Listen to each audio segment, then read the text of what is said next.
Hey guys, welcome back to Electrical Car Repair Live. Our mission at the garage is to save you guys as much money as we can. That's why we make these absolutely free videos and we teach you how to fix your car for free. Let's go ahead and start on it now. If you have a Chevy Cruze, guys, and you have engine light on and you have a code such as P2432, guys, stay with us and we'll explain what causes that and what needs to be replaced and how to fix it. Quick introduction, guys, we'll have more than 200 videos on Chevy Cruze, guys, and more than 200 videos on every car we get at the shop. Why? Because our mission, guys, here at the shop is to save you guys as much money as we can. So please take advantage, subscribe to the channel, like the video. If you have any questions, leave a comment below, and all the tools and parts that we use in our videos to fix our problems, we have the links in the description of the video below. So if you need to buy any part, check it out, guys, it's there for your convenience. And you can find them, they have them for pretty good price and quick shipping as well. So this is it, guys, it's a 1.8 engine, but even if you have the 1.4, 1.6, the procedure is about the same, guys. Just the parts maybe a little bit at a different location, but the procedure is about the same. So if I go ahead, okay, and connect that scanner, this is, by the way, amazing scanner.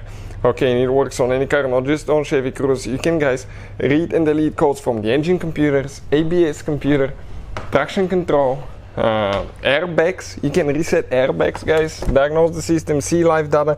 Amazing tool, something I'll definitely recommend. And I'll go ahead, plug it in. I'm inside the vehicle. Okay, we are going to turn the ignition on. And this code, guys, okay, let's say you reset it and it doesn't come back for a whole day, maybe 2 days, because you drove the car most of the time.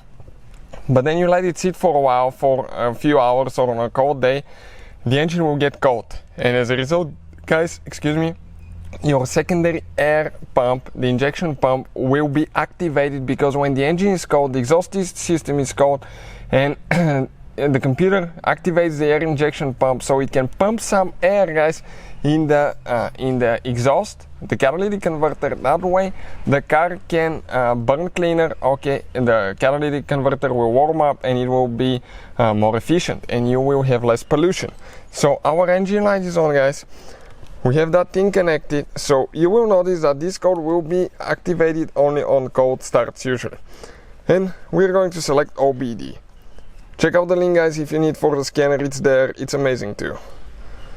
So it's connecting now. It's going to take just a little bit of time. Now we have one code. Okay, and you have 3 different modules that you can connect to. That's 3 different parts of the computer, so check each one of them. You may have codes under a different one depending on your model. I always check all of them. I always check the stored codes, and the code that we have is 2432, and the other is pending, because that means that's a code that hasn't been there long enough to be in the memory of the computer to activate the engine light on, but it occurred. So that's the only code that we have, guys. And what it says, P2430, secondary air injection system, airflow pressure sensor circuit low, bank 1. So I'll go ahead, turn the car off, guys, and we're going to explain what needs to be done, okay, to take care of that problem now. So now, guys, if you open the hood of your vehicle, doesn't matter which engine you have, guys, find your, okay, air filter box. You have one hose that goes to the secondary air pump right here, guys. This is the pump that activates. It's a big motor with a fan that pumps air. It goes to this hose here, and this is the check valve right here. That valve, guys, is for the secondary air pump. This one opens and closes, guys, so this is very important valve. Now this is the one that is throwing our code, guys. So now there is 2 ways, okay, to replace that thing. This is the connector. I would recommend to move it, clean it, make sure it's on the connector, but I would recommend to get the whole assembly. You can just replace the valve with 4 screws, or you can replace the whole assembly. We have the video on the channel, guys. I would recommend the whole assembly because there is a few flaps that go better once in a while, and if you want to do the job right, replace the whole thing. If you want to see the video, we have it from start to finish. Also, if you need to buy any parts, we will, guys, have the link to that valve in the description of the video below, so please check it out. What we're going to do now, guys, we're going to go ahead, we will see, okay, if replacing that valve will take care of our problem. That's the purpose of today's video.